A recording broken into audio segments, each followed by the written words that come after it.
राधे कृष्ण आप सभी को। त्योहारों की शुरुआत होने वाली है और इन त्योहारों की शुरुआत होती है नवरात्रों से। अश्विनी माह के शुक्ल पक्ष की प्रतिपदा तिथि से शारदीय नवरात्रे शुरू हो जाते हैं। हर साल में 4 बार नवरात्रे आते हैं, जिसमें 2 गुप्त नवरात्रे होते हैं, एक चैत्र नवरात्रे होते हैं और ये शारदीय नवरात्रे हैं। शारदीय नवरात्रों का हमारे शास्त्रों में हिंदू धर्म में बहुत ही अधिक महत्व बताया गया है और इन 9 दिनों में माँ दुर्गा के 9 स्वरूपों की पूजा की जाती है। इस बार ये शारदीय नवरात्र 15 अक्टूबर से शुरू हो रहे हैं, जो कि 23 अक्टूबर तक चलेंगे और 24 अक्टूबर को दशहरा मनाया जाएगा। इस बार पूरे 9 दिनों तक माता का आशीर्वाद मिलने वाला है। इन 9 दिनों में माँ दुर्गा की विधि विधान के साथ पूजा की जाती है। ऐसी मान्यता है कि इन 9 दिनों में भक्तों के ऊपर कृपा करने के लिए माँ धरती पर ही रहती हैं। इन 9 दिनों में माँ की आराधना, पूजा पाठ, व्रत आदि करके की जाती है। सच्चे मन से माँ की आराधना करने से, माँ के आशीर्वाद से भक्तों के सभी तरह के दुख दूर हो जाते हैं और उनकी मनोकामनाएं पूरी होती हैं। इस बार के नवरात्रों को बेहद ही शुभ माना जा रहा है, क्योंकि इस बार माँ दुर्गा हाथी पर सवार होकर आ रही हैं। हर वर्ष माता रानी किसी न किसी चीज़ पर सवार होकर आती हैं और इसी से यह अनुमान लगाया जाता है कि माता रानी का आना शुभ संकेत दे रहा है या अशुभ संकेत दे रहा है। जब माता रानी रविवार या सोमवार के दिन, यानी कि नवरात्रे जब रविवार या सोमवार के दिन से शुरू होते हैं, तब माँ हाथी पर सवार होकर आती हैं और हाथी पर सवार होकर आना बहुत ही शुभ संकेत माना जाता है। माना जाता है कि जब माँ हाथी पर सवार होकर आती हैं तो अपने साथ खूब सारी खुशियाँ, धन, संपत्ति, समृद्धि लेकर आती हैं। हमारे शास्त्रों में हाथी को ज्ञान और समृद्धि का प्रतीक माना जाता है। माँ के हाथी पर सवार होकर आने से देश में समृद्धि आएगी और ज्ञान का भी विकास होगा, यानी कि हमारा देश आर्थिक दृष्टि से तरक्की भी करेगा। माँ दुर्गा घोड़ा, भैंस, हाथी, नाव, डोली इन सब चीज़ों पर सवार होकर आती हैं, जिनमें से माँ का नाव पर और हाथी पर आना शुभ संकेत माना जाता है। माँ दुर्गा को समर्पित नवरात्रि के त्यौहार 15 अक्टूबर से शुरू हो रहे हैं। नवरात्रि के पहले दिन माँ दुर्गा के शैलपुत्री स्वरूप की पूजा की जाती है। बहुत ही विधि विधान के साथ पहले दिन की पूजा की जाती है। अश्विन मास के शुक्ल पक्ष की प्रतिपदा तिथि 14 अक्टूबर की रात 11:24 से शुरू होगी और 15 अक्टूबर की रात 12:32 पर समाप्त होगी। उदया तिथि को मान्य रखते हुए 15 अक्टूबर से ही नवरात्रे शुरू हो जाएंगे। नवरात्रि के पहले दिन पूजा की तैयारी करते समय कलश स्थापना की जाती है, जिसे कलश स्थापना या घट स्थापना कहते हैं। कलश स्थापना करना बहुत ही शुभ माना गया है। नवरात्रि के पहले दिन यानी कि 15 अक्टूबर को कलश स्थापना का शुभ मुहूर्त सुबह 11:46 से लेकर दोपहर 12:30 तक का है। हिंदू धर्म में कलश को बहुत ही शुभ और मंगलकारी माना गया है। कलश के मुख में भगवान विष्णु, गले में रुद्र, मूल में ब्रह्मा और बीच में माँ दुर्गा का वास माना जाता है। कई बार ये प्रश्न आता है कि कलश स्थापना किस स्थान पर की जाती है।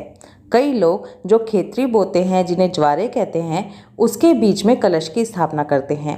कई लोग मंदिर के अंदर कलश की स्थापना करते हैं, तो कई लोग अलग से चौकी लगाकर उस पर कलश स्थापना करते हैं।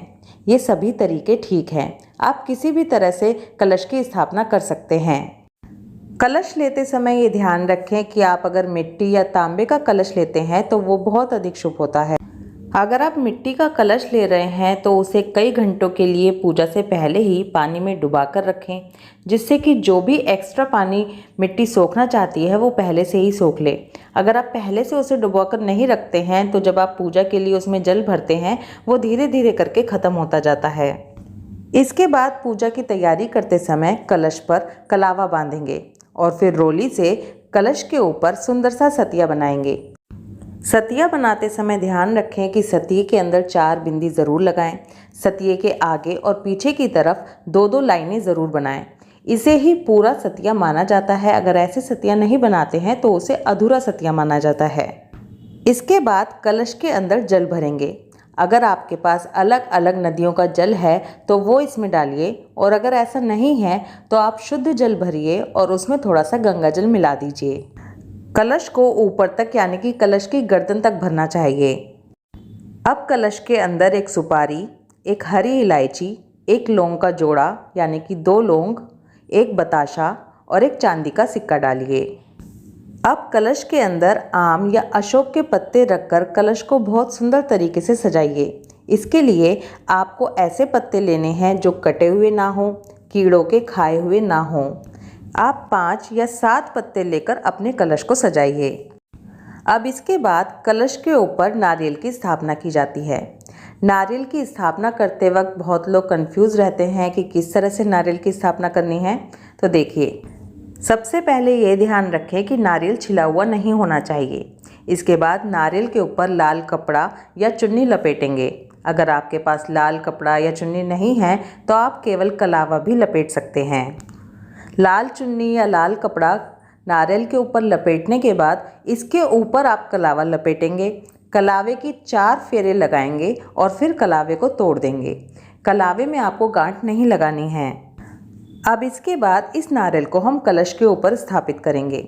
कलश के ऊपर नारियल को स्थापित करते समय ये याद रखें कि कभी भी खड़ा किया हुआ नारियल कलश के ऊपर नहीं रखना चाहिए। नारियल का मुख अगर नीचे की तरफ यानी कि खड़ा करके नारियल को रखते हैं और नारियल का मुख कलश के अंदर की तरफ होता है तो ऐसा करने से शत्रुओं में वृद्धि होती है। वहीं कलश का मुख ऊपर की ओर रखने से रोगों में वृद्धि होती है।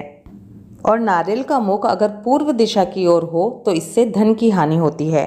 इसलिए नारियल का मुख हमेशा अपनी तरफ रखना चाहिए। अब इसके बाद ये प्रश्न आता है कि नारियल का मुख होता कौन सा है, कैसे पहचान करें। तो देखिए, जिस तरफ से नारियल पेड़ पर लगा होता है वो नारियल का मुख होता है और उसका दूसरी तरफ का हिस्सा बिल्कुल नुकीला होता है। इस तरह से कलश स्थापना करने के बाद नवरात्रों की पूजा की शुरुआत की जाती है।